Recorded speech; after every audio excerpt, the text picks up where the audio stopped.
Commander Jake Morrison stared at the burning wreckage floating through space and felt his jaw clench for the third time this month. The civilian transport ship had been carrying families to the new farming colony on Kepler 7 when the Zephyrian raiders struck. Now it was just twisted metal and frozen bodies drifting in the cold darkness between stars. "Sir, we have survivors in the emergency pods," reported Lieutenant Danny Parker from his station on the bridge of the New Dawn. His voice carried that familiar mix of hope and anger that came with these rescue missions. "Looks like maybe 40. People made it out before the ship exploded?" Morrison nodded and kept his expression calm even though rage burned in his chest like acid. The Zephyrians had done this deliberately. They could have just taken the cargo holds full of grain and medical supplies, but instead they had fired on the passenger sections first. They wanted to hurt people, not just steal from them. "Begin rescue operations," Morrison ordered. "Deploy all medical teams and prepare the cargo bays for refugees." He turned to his communications officer. "Any sign of the attackers?" "3 Zephyrian ships moving away at high speed," came the reply. "They dropped their wounded behind and are heading back toward their territory." Morrison looked at the tactical display showing the enemy vessels. His ship could catch them easily. The New Dawn had engines that could overtake almost anything in space and weapons that could turn those raiders into space dust in minutes, but his orders were clear. "Rescue first, pursue never, show mercy always." "Sir?" Parker spoke up again, and Morrison could hear the frustration building in the young officer's voice. "The Zephyrian wounded are asking for medical assistance. They say their life support systems are failing." Of course they were. Morrison had seen this pattern too many times before. The aliens would attack human ships, kill innocent people, and then expect humans to save their lives when something went wrong. And humans always did it because that was what civilized people were supposed to do. "Deploy medical teams to assist them as well," Morrison said through gritted teeth. "Full emergency protocols." Captain Lisa Barnes led the first rescue shuttle to the damaged Zephyrian vessel. She was one of the best emergency response officers in the fleet, with 20 years of experience saving lives in space. She had also watched more good people die because of alien raiders than anyone should have. To see Barnes and her team found the Zephyrian ship, badly damaged from what looked like an explosion in their own weapon systems. 3 of the aliens were badly injured, their strange blue blood leaking from wounds across their scaled bodies. Without hesitation, Barnes began treating their injuries with the same care she would give to human patients. "Why do you help us?" asked one of the wounded Zephyrians in broken standard language. "We attacked your people." Barnes looked up from the medical scanner she was running over the alien's chest. "Because that is what humans do," she said simply. "We help people who need help." The Zephyrian stared at her with those large black eyes that showed no emotion humans could read. "Your species is weak," it said. "You should let us die and take revenge." Barnes felt something cold settle in her stomach, but she kept working on the alien's wounds. "Maybe we are weak," she said quietly, "but we are alive and so are you." Back on Earth, President Helen Carter sat in the secure briefing room deep beneath the Capitol building and listened to Admiral Frank Wells deliver another report about Zephyrian attacks.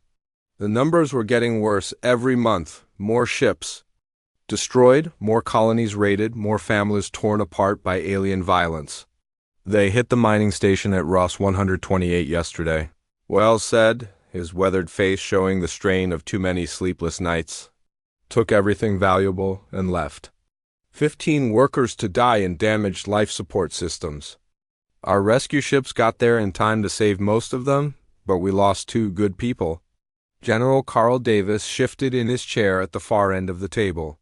He was a big man with gray hair and scars from the border wars 20 years ago, back when humans had fought humans and everyone understood that sometimes violence was necessary. "Mr. President," he said carefully, "we could end this tomorrow." Carter looked at him with tired eyes. "You know why we cannot do that, General?" "I know why we tell ourselves we cannot do that," Davis replied. "But every day we wait, more innocent people die." Colonel Amy Stone opened the folder in front of her and spread out a series of photographs and technical documents. These are the latest intelligence reports from our deep space monitoring stations, she said.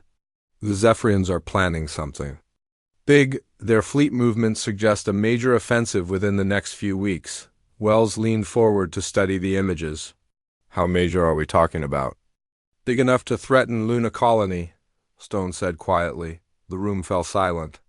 Luna Colony was home to over 2 million people. It was humanity's oldest off-world settlement and the symbol of human expansion into space.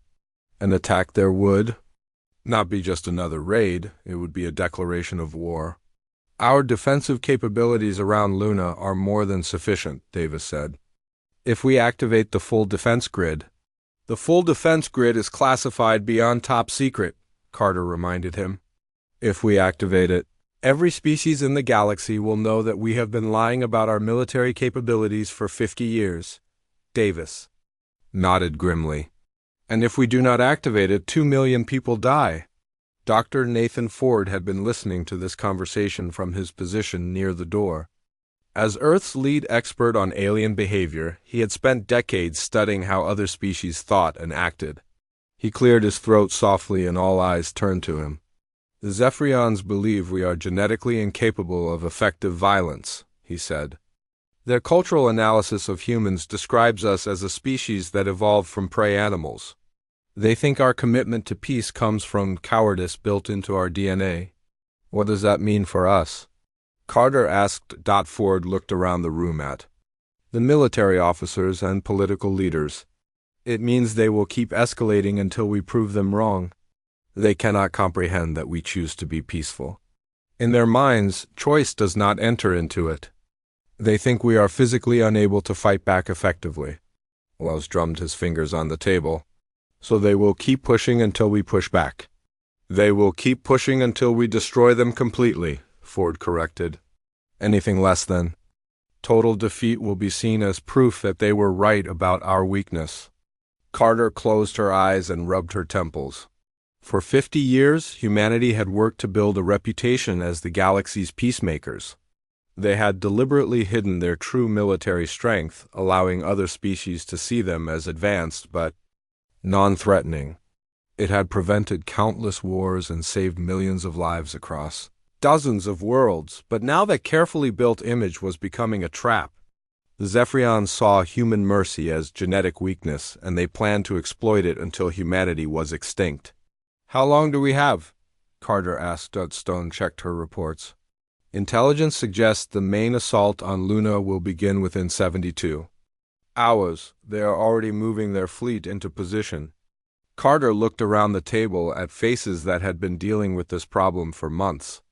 Every person in this room knew what needed to be done. They also knew what it would cost. Recommendations?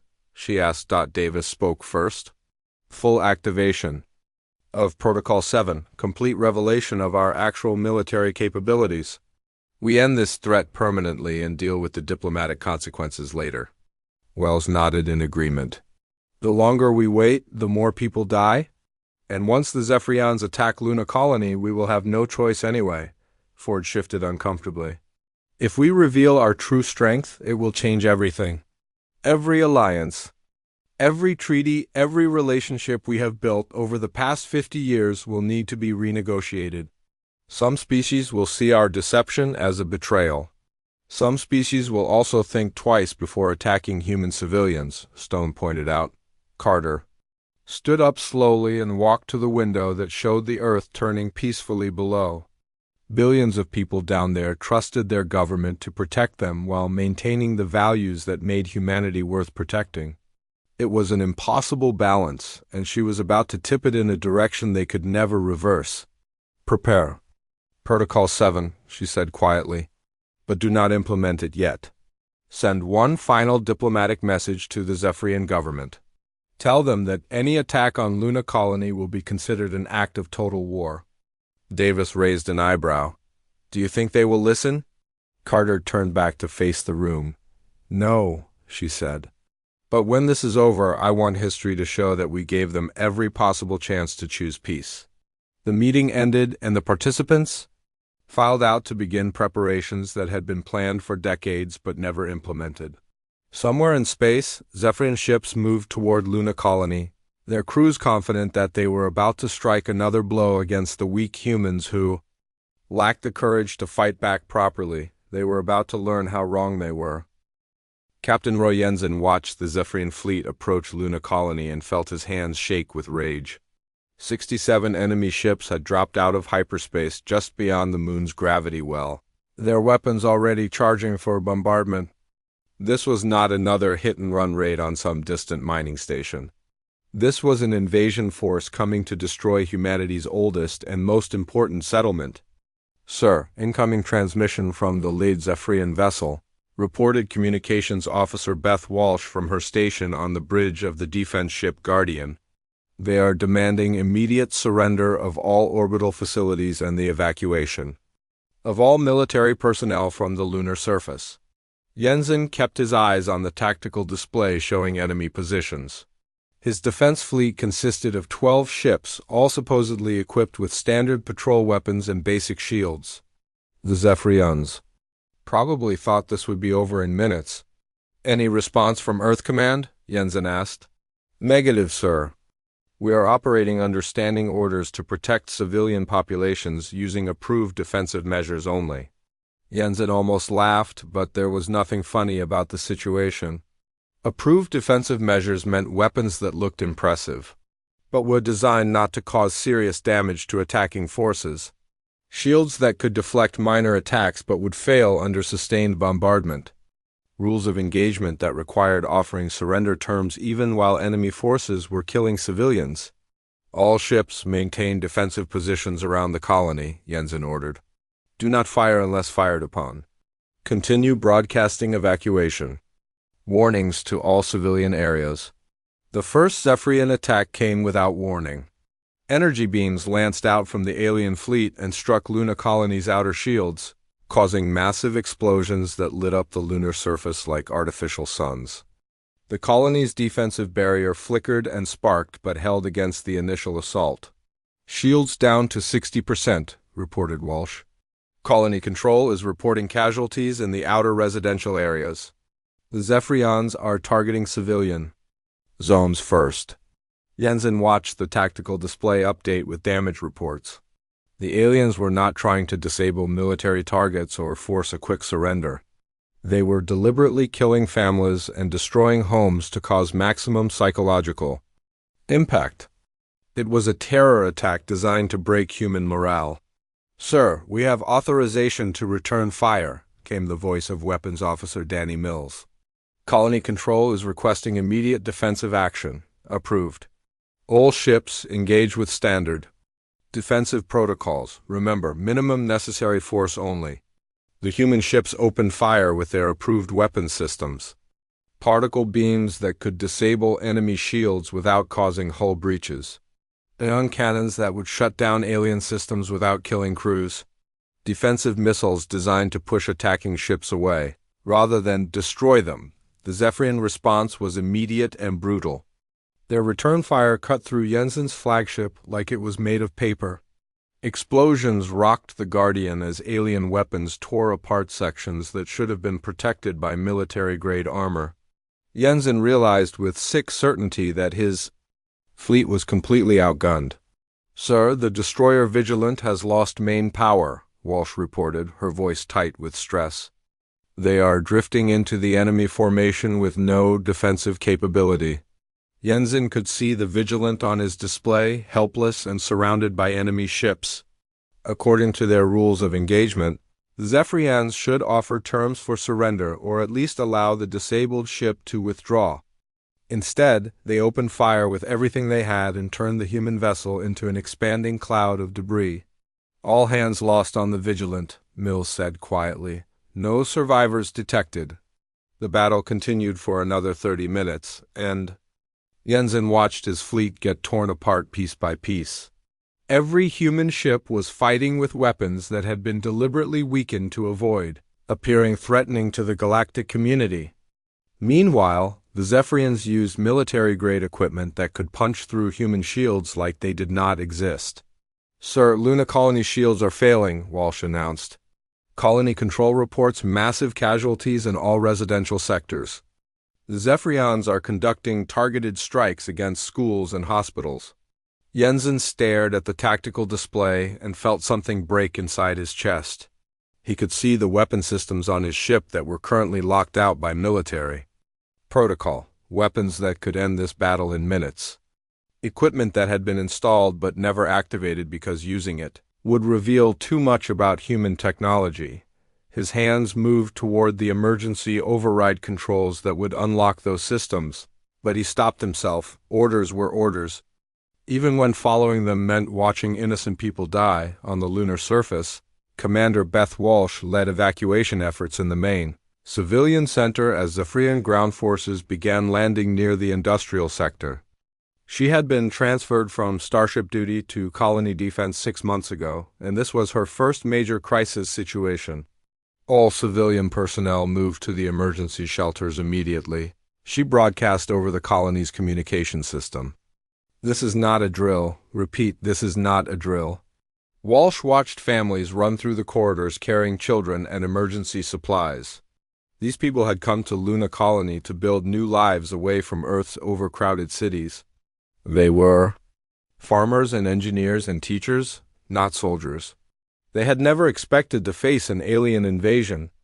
Commander, enemy ground forces are approaching Sector 7, reported Sergeant Tony Mills from his position at the tactical station. They appear to be heading directly for the primary life support facility. Walsh checked her weapon and made sure her squad was ready for combat. They were armed with standard peacekeeping equipment, stun rifles that would disable attackers without causing permanent harm, riot shields that could deflect small arms fire, and non-lethal gas grenades for crowd control. The Zephyrian soldiers, who came through the main airlock, wore full battle armor and carried disintegration weapons that could turn a human being into atoms in seconds. They moved with the confidence of predators who knew their prey was helpless. Stand down and surrender. Walsh called out in standard language as her squad took defensive positions behind cargo containers.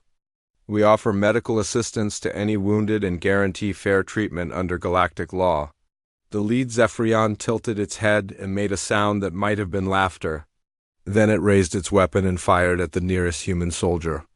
Corporal Lisa Gray simply disappeared in a flash of blue light, leaving only empty air where she had been standing. Walsh felt her training take over even as horror flooded her mind. "Return fire," she ordered, and her squad opened up with their stun weapons. The energy bolts struck the Zephyrian soldiers and simply bounced off their armor without any visible effect. The aliens advanced steadily, killing Walsh's people one by one while showing no signs of being affected by human weapons. Within minutes, half her squad was dead, and the rest were falling back toward the emergency shelters where thousands of civilians waited in terror. "Command, this is Walsh," she said into her communicator as she dragged a wounded soldier behind. "Cover. Request immediate authorization for heavy weapons. Standard equipment is completely ineffective against enemy forces." "Negative, Commander," came the reply from Colony Control. "You are authorized to use approved defensive measures only. Maintain current protocols." Walsh looked around at her remaining soldiers and saw the same desperate anger in their eyes that was burning in her chest. They were watching innocent people die because their leaders were too afraid of appearing aggressive to alien observers. The very mercy that was supposed to make humanity special was getting them all killed. Back on Earth, President Carter sat in the Emergency Command Center watching live feeds from Luna Colony. The images showed Zephyrian troops moving through residential areas and systematically executing civilians who could not reach the emergency shelters in time. Children were being killed in their homes while human soldiers watched helplessly with weapons that could not protect them. Casualty reports are coming in from all sectors, Admiral Wells said from his position at the communications console. Current estimates show over 50,000 dead in the first hour of fighting. The Zephyrians are not taking prisoners. General Davis stood behind Carter's chair and watched the screens showing Luna Colony burning. "Mr. President, we need to activate Protocol 7 immediately. Every minute we wait, more people die." Carter could see the tactical displays showing Jensen's fleet being destroyed ship by ship. She could watch the ground forces led by Walsh falling back again and again because their weapons were useless against enemy armor. She could see the faces of children running through corridors while alien soldiers hunted them down. If we activate Protocol 7, the entire galaxy will know we have been lying about our capabilities for 50 years, she said quietly.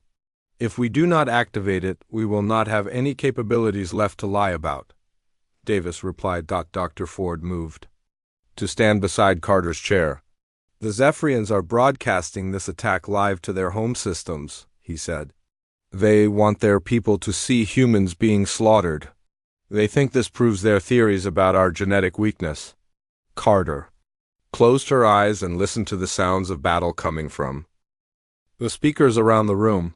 She could hear Walsh calling for backup that would never. The broadcast began at exactly 1400 hours, Earth Standard Time, and went out on every communication frequency used by every species in the galaxy. President Helen Carter stood behind a podium that had been used for 50 years to deliver messages of peace and cooperation.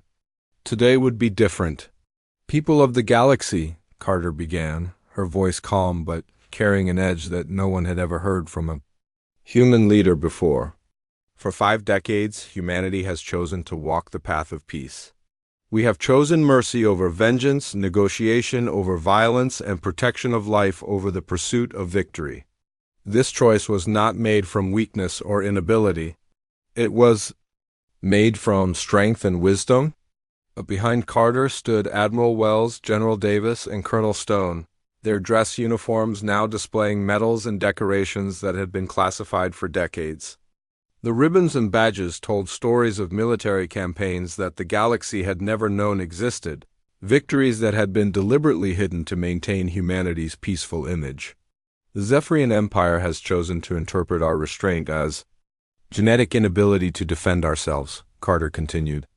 They believe that humans are prey animals who lack the capacity for effective warfare. They have attacked our colonies, murdered our families, and enslaved our people because they think we cannot stop them. On Luna Colony, Captain Jensen received the transmission while his ship burned around him. Half his crew was dead, and the other half was preparing for evacuation. The Guardian's engines were offline and life support was failing, but Jensen found himself smiling for the first time in hours. All remaining ships, stand by for new orders, Jensen broadcast to what was left of his fleet.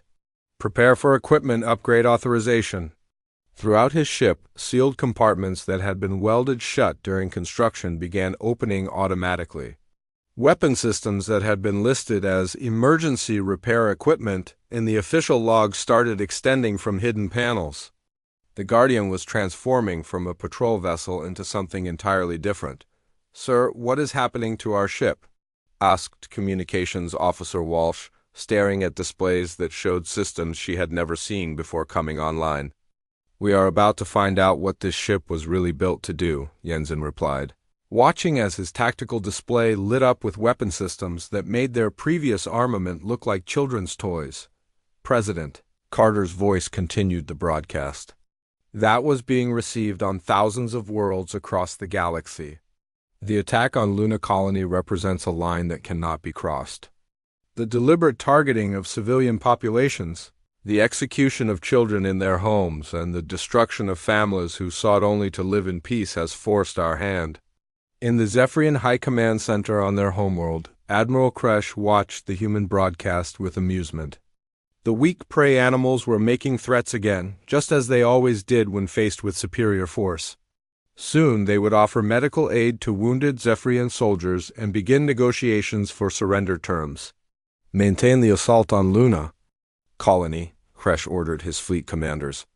"The humans will surrender within hours once their casualties become unbearable. Their genetic programming does not allow for sustained resistance." The other Zephyrian officers in the command center made sounds of agreement. They had studied human behavior for years and understood the psychological weaknesses that made the species unsuitable for real warfare. Humans cared too much about individual lives to commit to total victory. "To the Zephyrian Empire and any who would follow their example," Carter said, her voice growing harder with each word. You have forced us to make a choice we hope never to face. You have mistaken our civilization for weakness and our mercy for cowardice. This ends now. Captain Morrison stood on the bridge of his ship, Earth's Resolve, and felt decades of frustration, finally lifting from his shoulders. Around him, his crew worked at control stations that were revealing functions no alien observer had ever suspected. The vessel that had been registered with galactic authorities as a long-range exploration ship was showing its true nature. Weapon systems online, reported Lieutenant Parker, his voice filled with amazement as he looked at displays showing enough firepower to level a small moon. Sir, I had no idea this ship was capable of this kind of combat potential. Morrison nodded and checked the tactical plot showing Zephyrian forces throughout the Luna system. Very few people knew what we were really capable of, he said. The secret has been kept for 50 years. Today it ends. On the lunar surface, Commander? Walsh received new equipment authorizations that made her laugh out loud, despite the desperate situation around her. Storage areas that had been marked as geological survey equipment were opening to reveal military hardware that belonged in the armories of major planetary defense forces. Sergeant Mills, distribute the real weapons to all remaining personnel.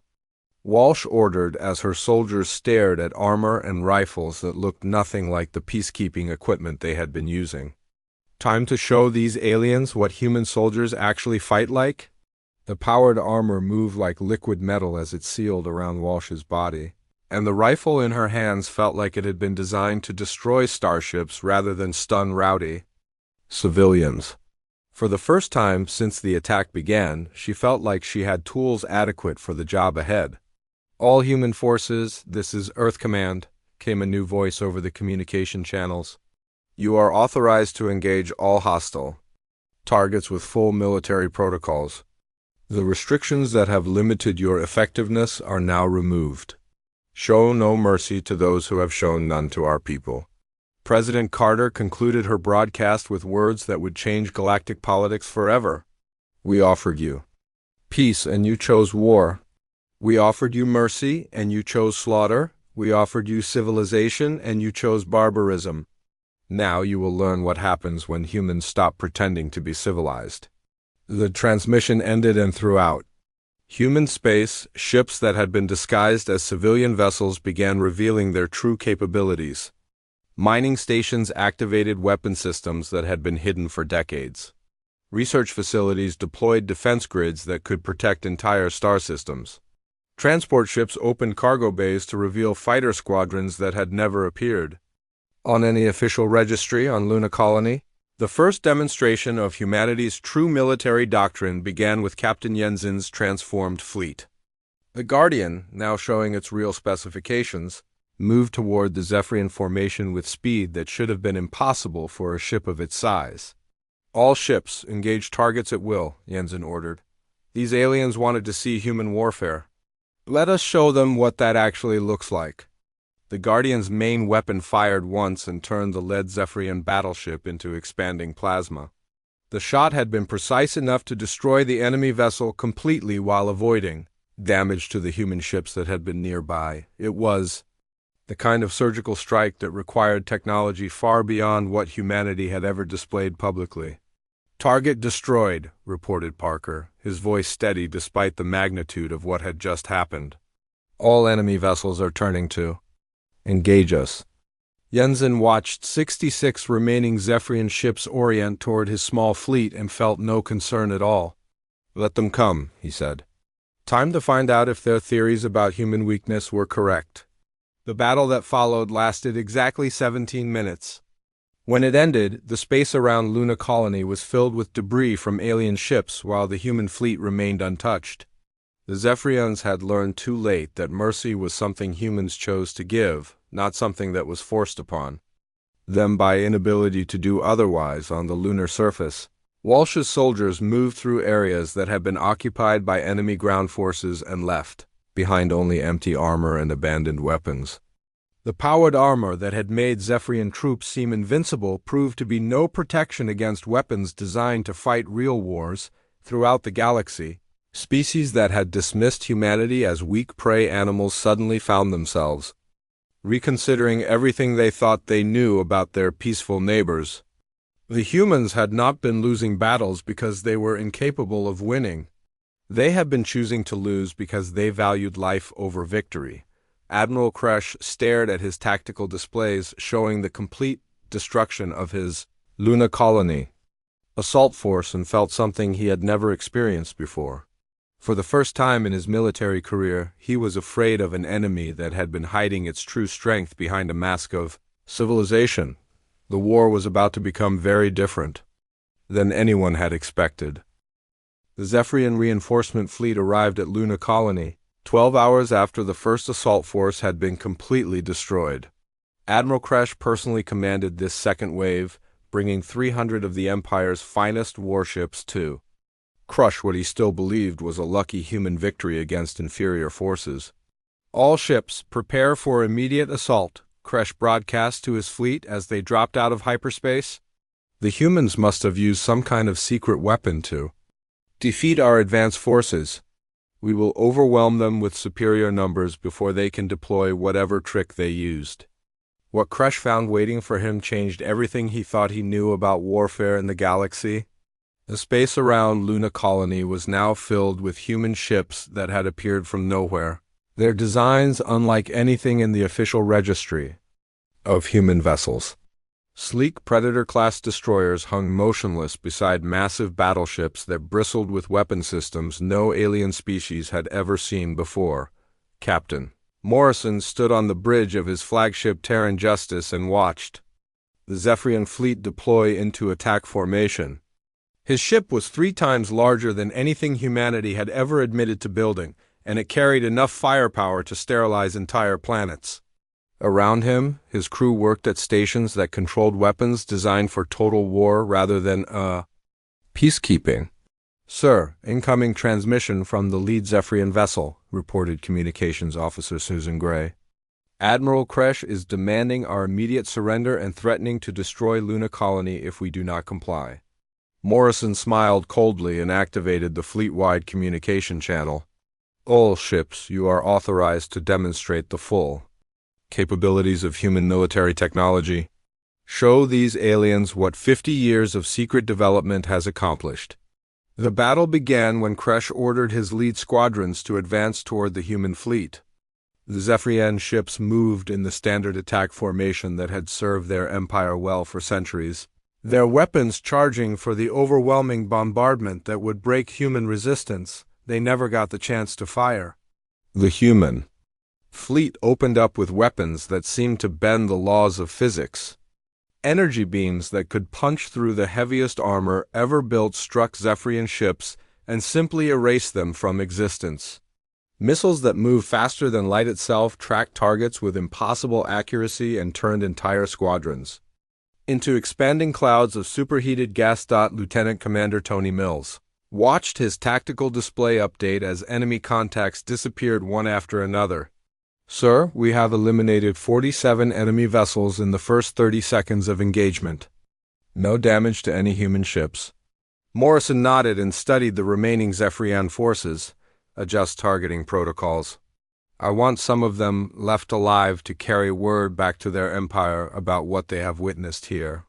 On the lunar surface, Major Kelly Wright led the counterattack against Zephyrian ground forces that had been left behind when their support fleet was destroyed. Her soldiers moved in powered armor that made them look like walking tanks, carrying weapons that could level city blocks with single shots. The Zephyrian troops had dug defensive positions in the lunar regolith and prepared for a siege that they expected to last for weeks. They had enough supplies to hold out against human peacekeeping forces indefinitely, and their heavy weapons were positioned to destroy any rescue attempts. Wright's assault lasted less than 20 minutes. Her soldiers moved across the lunar landscape like unstoppable forces of nature, their armor shrugging off alien weapons that had seemed devastating when used against unprotected humans. The rifles they carried fired projectiles that could penetrate any known armor, and their tactical coordination was so precise that they seemed to move as a single organism. All hostile positions neutralized. Wright reported as her soldiers secured the last Zephyrian strongpoint. Enemy casualties total, no human losses. The few surviving Zephyrian soldiers stared at the human troops in their powered armor and finally understood what they had been fighting. These were not the weak prey animals that their leaders had described. These were apex predators who had been deliberately restraining themselves for reasons the aliens could not comprehend. Back in space, Admiral Kresh watched his fleet being systematically destroyed by weapons technology that should not have existed. Human ships moved through his formations like sharks among minnows, their targeting so precise that they could disable specific systems without destroying entire vessels. It was a demonstration of surgical violence that spoke of decades of careful preparation. All ships, retreat to minimum safe distance, Kresh ordered, his voice shaking with a mixture of rage and terror. Attempt to establish communication with human command. The retreat order came too late for most of his fleet. Of the 300 ships that had entered the Luna system, fewer than 50 remained capable of movement. The rest floated as dead hulks or had been completely vaporized by weapons that defied everything the Zephyrians thought they knew about human technology. Morrison allowed the surviving alien ships to withdraw to the edge of the system before opening a communication channel to the Zephyrian flagship. When Admiral Kresh appeared on the main screen, his scaled face showed emotions that humans had never seen from his species before. "You have been deceiving the galaxy," Kresh said, his voice carrying undertones of accusation and disbelief. "Your species has been hiding military capabilities that violate every treaty and agreement you have signed." Morrison looked at the alien admiral with calm eyes. "We have hidden our ability to wage total war because we hoped never to need it," he replied. "Every treaty we signed was honored completely. We agreed not to use aggressive military action against peaceful species. We never agreed to be defenseless against those who would murder our families. Your government told the Galactic Council that humans were committed to peaceful resolution of all conflicts." Kresh continued, "You claim that your species had evolved beyond the need for military solutions.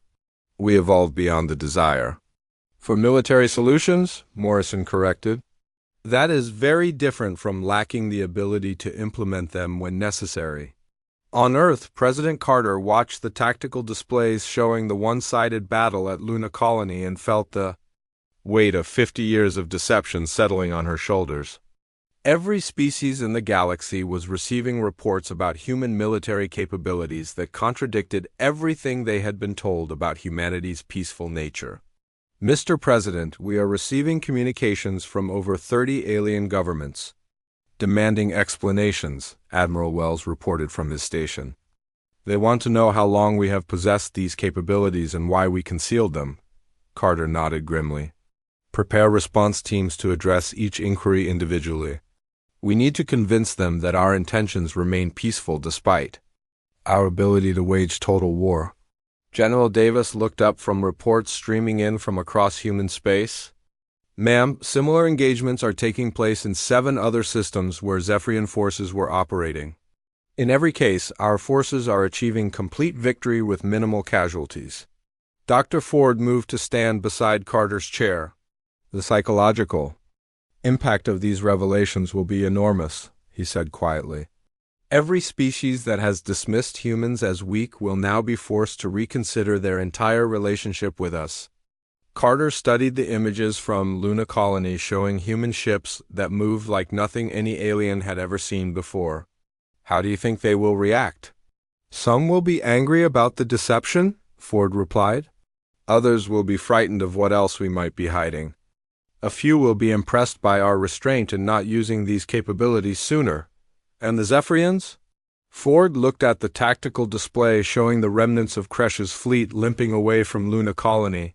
"The Zephyrians will either surrender completely or escalate to total war. Their culture does not allow for middle ground when faced with a superior enemy."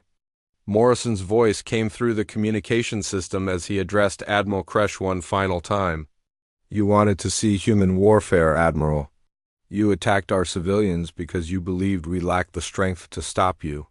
Now you know the truth," Kresh's image flickered on the screen as his damaged ship struggled to maintain communication. "This changes nothing," he said, though his voice lacked the confidence it had carried before. "The Zephyrian Empire will not be intimidated by any species regardless of their hidden capabilities." "Then you will be destroyed," Morrison replied simply. "We offered you peace and you chose war. We offered you mercy and you chose slaughter. Now you face the consequences of those choices."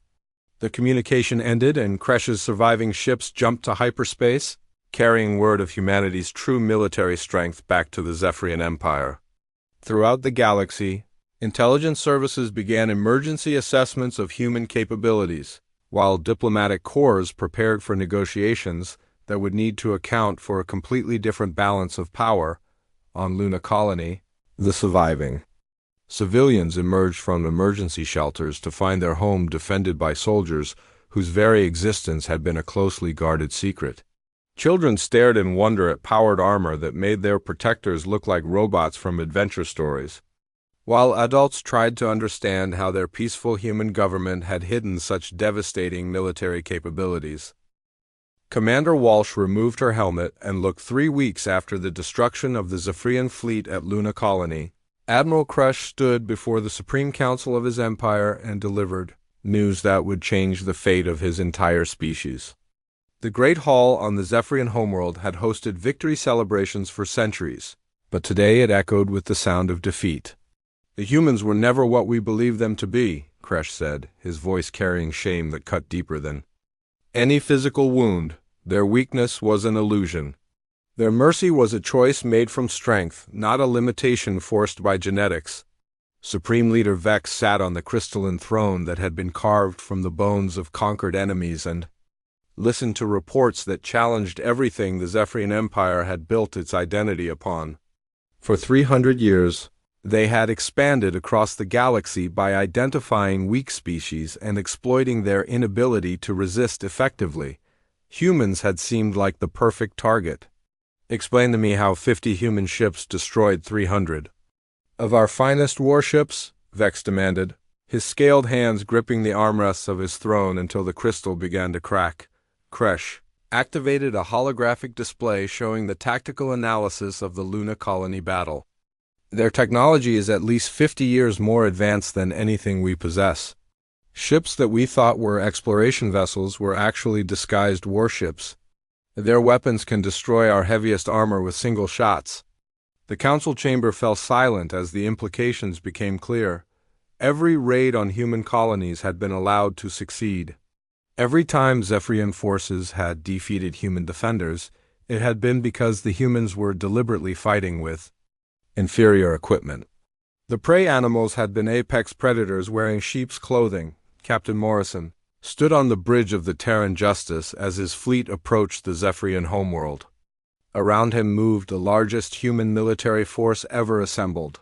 Ships that had been built in secret shipyards and crewed by soldiers whose training had been classified beyond top secret. The time for hiding was over. "Sir, we are receiving surrender offers from 17 Zephyrian colony worlds," reported Communications Officer Gray. "They are requesting terms for peaceful transition to human protection." Morrison nodded and studied the tactical display showing Zephyrian defensive positions throughout their home system. The aliens had pulled back every available ship to defend their capital world, creating a fortress that would have been impregnable against any previously known human capabilities. "What is the status of our diplomatic mission?" Morrison asked. "Ambassador Janet Brooks has been granted permission to address the Zephyrian Supreme Council," Gray replied. "She is requesting that we hold position at the edge of the system until negotiations are complete." Morrison looked at the massive alien fleet arrayed between his ships and the Zephyrian homeworld. "Very well. All ships maintain current positions, but prepare for immediate action if the negotiations fail." On the planet's surface, Ambassador Brooks walked through corridors that had been carved from living rock by slaves taken from dozens of conquered worlds. The Zephyrian Palace was a monument to their empire's brutality, filled with trophies from species that had been enslaved or exterminated over the centuries. Brooks entered the council chamber where Supreme Leader Vex waited with his advisors. She carried no weapons and wore simple diplomatic clothing, but her presence seemed to fill the enormous room with quiet authority. The Zephyrians, who had dismissed humans as weak prey animals, now found themselves facing someone who radiated the confidence of a species that had revealed its true strength. "Supreme Leader Vex," Brooks said formally, "I come bearing terms for the immediate cessation of hostilities between our peoples."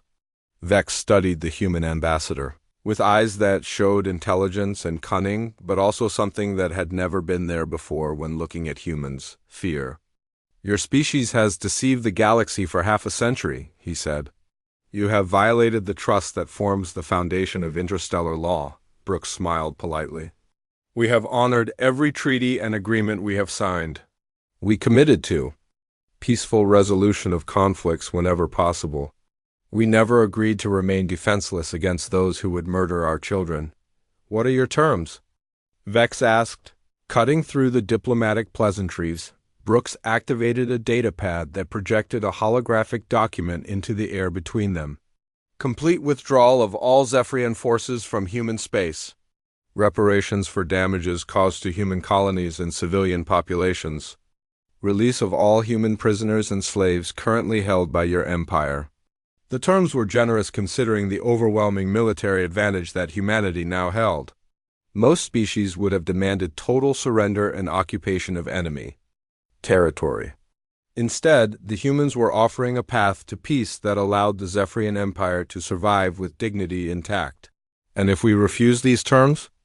Vex asked. Brooks looked around the council chamber at the faces of beings who had built their civilization on the suffering of others. "Then you will discover what human warfare looks like when we stop showing mercy to those who show none to others." Admiral Kresh stepped forward from his position among the military advisors. "Supreme Leader, our intelligence reports indicate that the human fleet currently in our system represents less than 10% of their actual military capabilities. They have been preparing for this conflict for decades." Vex's expression showed the calculation of a predator who had suddenly realized he was facing a larger predator. "How many ships do they actually possess?" "Unknown," Kresh replied. "Our analysts believe they could have built thousands of warships in the secret facilities we never knew existed. Every human colony world may be a disguised military base." Dr. Ford sat in the observation gallery and watched the negotiations unfold through a secure communication link to Earth.